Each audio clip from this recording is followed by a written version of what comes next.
On today's episode of Deconstructing and Debunking Christianity. Hey, that's my friend Esther. Hi, Esther. Cool that your video got noticed by Mr. B at Red Pen Logic. Let's see if he learns anything from your video. Debunking a debunk today. Not that Esther needs my help. She could do this herself. But I'm not sure if she has seen this. So let's have a chat.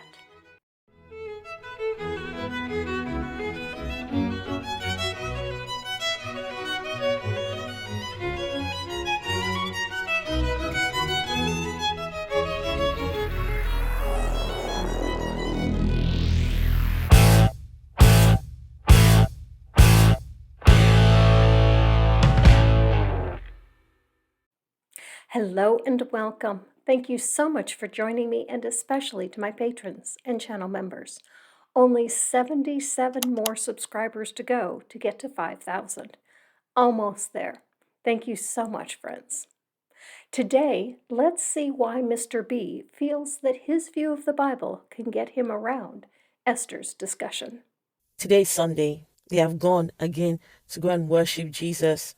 But let me tell you a story. Once upon a time, there was two people, a man and his woman. They had no clue what they were doing.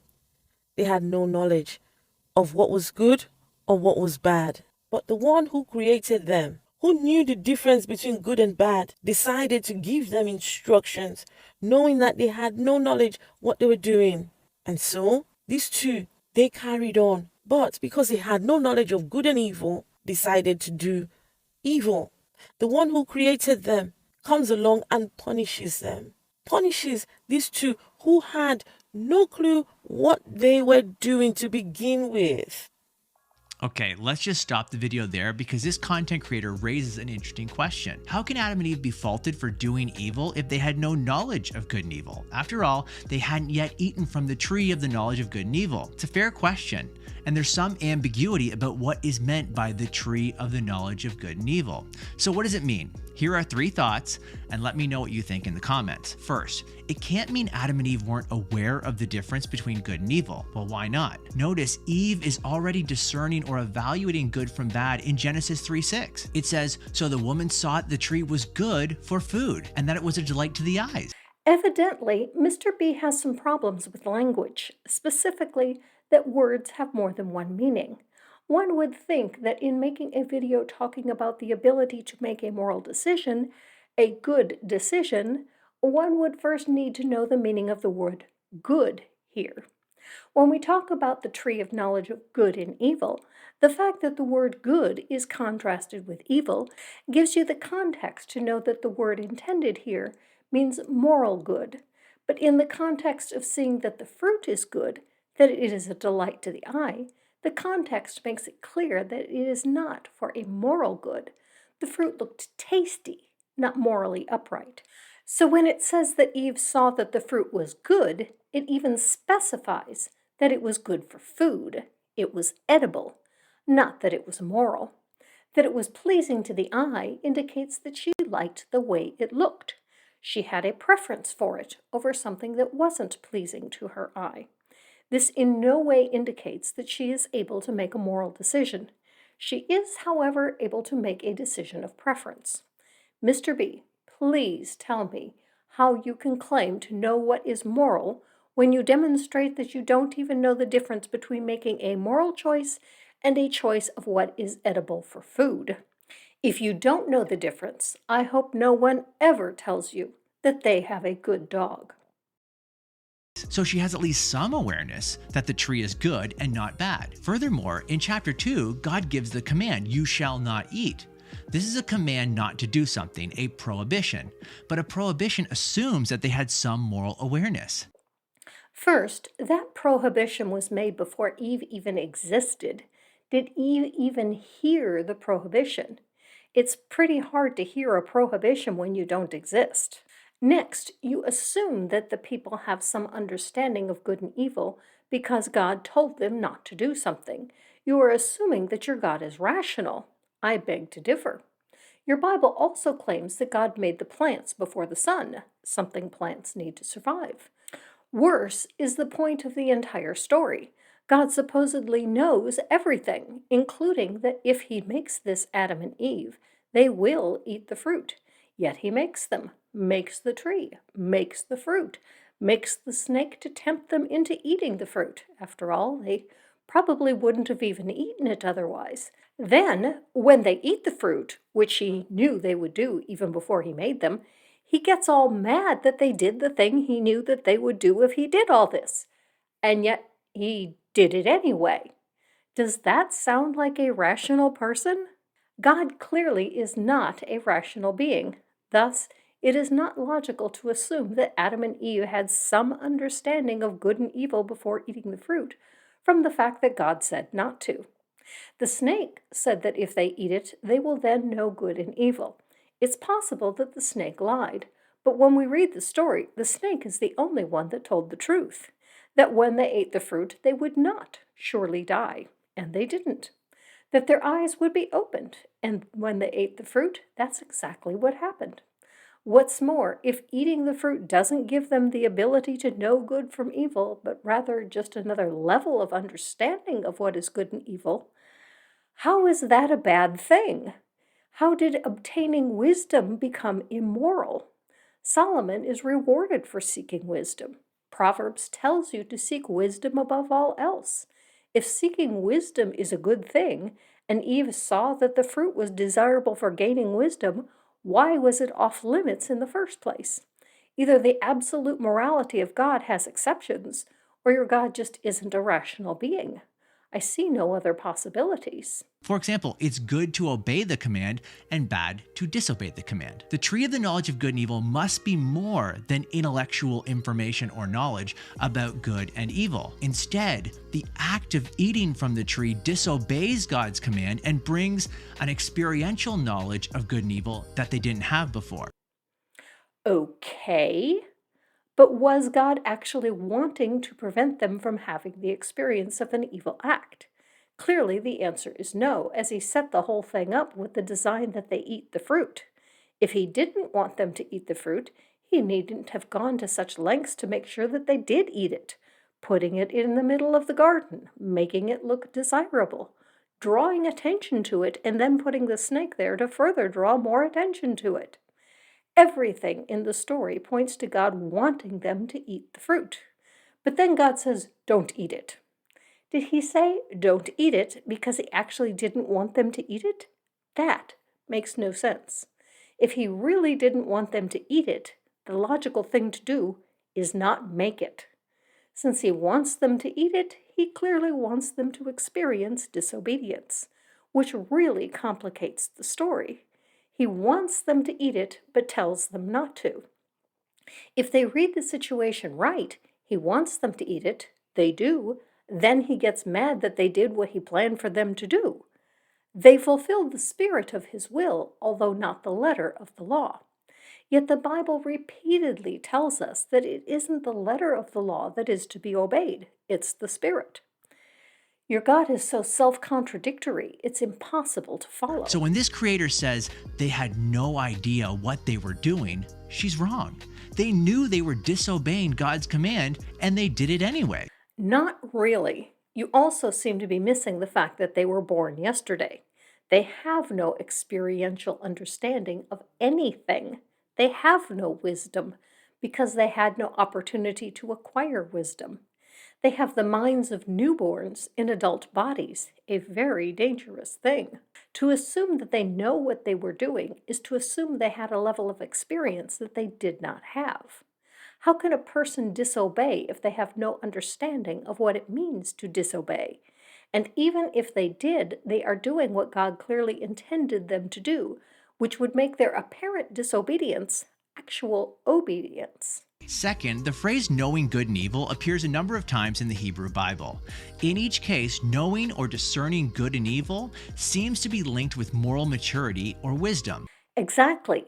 How can a person have moral maturity or wisdom when one was born yesterday? The argument could be made that we have no idea how long they had been in the garden before the fall. We know it can't have been long, though. Seth was born when Adam and Eve were 130, which is after Cain kills Abel, and Cain and Abel aren't even born at this point. If you go with the view that all the animals are herbivores before the fall, as there was no death before the fall, then the carnivores are starving as they can't eat. They don't have digestive systems that were designed to digest plants. So the fall has to come before they starve to death, within a few days of creation. Unless you go with, at the curse, God changes the digestive systems of all the carnivores and changes all of their DNA so that their offspring will be able to digest meat. Then you have this be a longer period, but honestly, that is a lot of work just to get to curse your own creation. If the original design was that there was no death, and then at the fall, death enters the world, when having death in the world was your plan all along, it seems an illogical way to make the world. It would make far more sense to just start the world the way you want it to be. The whole thing is just an excuse to make man the fall guy, to find a way to blame man for Earth's problems. The one who should have had the moral maturity and wisdom to see that this was a bad plan is the allegedly all-knowing God that made it all. For example, Solomon asked God for wisdom in 1 Kings 3. He says, I am but a little child, so give your servant a heart that listens, to judge your people, to discern between good and evil. Ah, so you do know that one. So why, if morality is absolute, was it good for Solomon to seek wisdom, but the same act was sin for Adam and Eve? I know you will say because that's what God told them to do. But if God told them to do a bad thing, not seek wisdom, didn't God tell them to sin? Their only choice then is between two sins, the sin of disobedience and the sin of not seeking wisdom. They were set up to fail. Or speaking to the Israelite children in Deuteronomy 1:39, it says that they had no knowledge of good or evil. Yes, because they are children, and they have not yet had the opportunity to learn, just like Adam and Eve here, who are children in adult bodies, because they have not yet had the opportunity to learn anything. Children are not responsible for their own actions because they lack understanding of the consequences of their actions. This is why they require supervision. Adam and Eve here also lack understanding of the consequences of their actions. They don't know what disobedience is yet. They don't know what you will surely die means. They are not responsible for their actions because they cannot understand the consequences. A God that punishes them for this lacks understanding as well.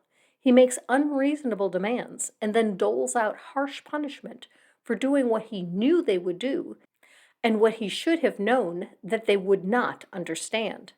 A poor parent indeed. So knowing good and evil in the Hebrew Bible is a sign of moral maturity and wisdom. And why would you think a person with no life experience would have that? Where would they get it? Before the fall, Adam and Eve are morally innocent and immature. This is where things get interesting. They saw that this particular tree could change all that. Eve says that the tree was to be desired to make one wise. This leads to the third point. Third, the tree of the knowledge of good and evil represents a pivotal choice. Either Adam and Eve are going to obey God and receive wisdom on God's terms, or they're going to disobey God and take wisdom on their terms. Okay, that makes the story a bit more plausible. It's not that God didn't want them to eat the fruit. He wanted them to eat the fruit. But he wanted them to wait until he said it's okay. It's not that the fruit was bad for them. It's just that he wanted to be the one to give them the treat. Sort of like putting a treat on top of a dog's nose and telling him to wait to eat the treat until you say it's okay. Got it. Problem with that view is the punishment that Adam and Eve get for not guessing the right response the first time. God curses them, the earth, the animals, and all of Adam and Eve's offspring for eternity. This would be like training your dog to do this trick, but if the dog doesn't get it the first time, beating the dog to within an inch of its life. This does make your story possible, but it leaves your God an asshole that punishes the innocent for what Adam and Eve didn't understand because they lacked experience and wisdom. It punishes all of humanity that didn't even exist at the time of that choice for a choice that they didn't even make. I'd say you removed one drop of water from the ocean of problems with the story. Proverbs 3:7 says, "Be not wise in your own eyes. Fear the Lord and turn away from evil." And how does one do that when the example of what is supposed to be good is a God that would inflict such evil on his creation? A few chapters later, Proverbs 9:10 says, "The fear of the Lord is the beginning of wisdom." And perfect love casts out fear. So one cannot have wisdom if one has love. If God was love, as he claims, he would be able to rule in love and not fear. He should be able to ask for obedience, not demand it on penalty of death. So there are those who fear God and those who don't. And those who fear God receive God's wisdom, and those who don't fear God become wise in their own eyes. If fearing God means you get the wisdom to think that punishing the innocent is a good thing, I'll pass. You also fail to take into account that God allegedly made Adam and Eve knowing before he made them all that they would do. If he wanted them to do other than what they did, he need only have made them differently. If you consider it wisdom to make a person to do a thing and then inflict eternal suffering on that person for doing the thing you made them to do, I question your definition of wisdom. Yes, I am wise in my own eyes, as that is the only way I can be. If I thought I was following a foolish course, I would change course, evidenced by the fact that I have done that a few times in my life. If Adam and Eve made the wrong choice because they were convinced it was the right choice, they were doing what was wise in their own eyes. Why did God not correct them? Why did he not give them sufficient knowledge and understanding to make a different choice? Was it because he didn't want them to make a different choice, as this path is the path that he chose for them? If so, then they were not disobedient. If not, why did he make all the roads lead to this path? When you are the creator and you are all-knowing and all-powerful, you hold all the cards. You can't blame others for how anything turns out, as you and you alone had the power to make the result be whatever you wanted it to be. To claim that anyone has done anything other than what you intended them to do is illogical and denies your own claimed characteristics. So eating from the tree of the knowledge of good and evil isn't merely about some magical fruit which downloads moral knowledge. It's about fidelity to the creator and judge of the universe. Will they obey and learn to trust the only wise God, or will they disobey and become their own foolish gods? And that choice stands before all of us. Choose wisely. So I have the choice of believing that an all-powerful God is out there wanting me to choose to obey him, when the character he claims for himself is that he is a loving person that punishes the innocent, sending them to eternal torment because they did not make the decision that he knew they would not make, and yet he chose to make them anyway. Because why? He enjoys seeing people being tortured for eternity? I think you need to direct that choice at your God. If making a person will result in their eternal torture, and not making them results in no detriment, which is the good choice? If your God is real, my very existence should tell you that your story is a load of crap. If there is a God that wants me to fear and obey him, or else I will be tortured for eternity, and that God is a loving God, he will only make me if that first sentence isn't true. I exist. Therefore, the first sentence cannot be true. It's possible that premise 2 is wrong, and that God isn't a loving God, in which case I have no reason to fear and obey him. Take your evil God and go home. So which one is it? You serve an evil God, or the story is a load of crap? Since we have no reason to think that there is a God, I'm going with the story is a load of crap. Good bedtime story, but nothing more. Live your life.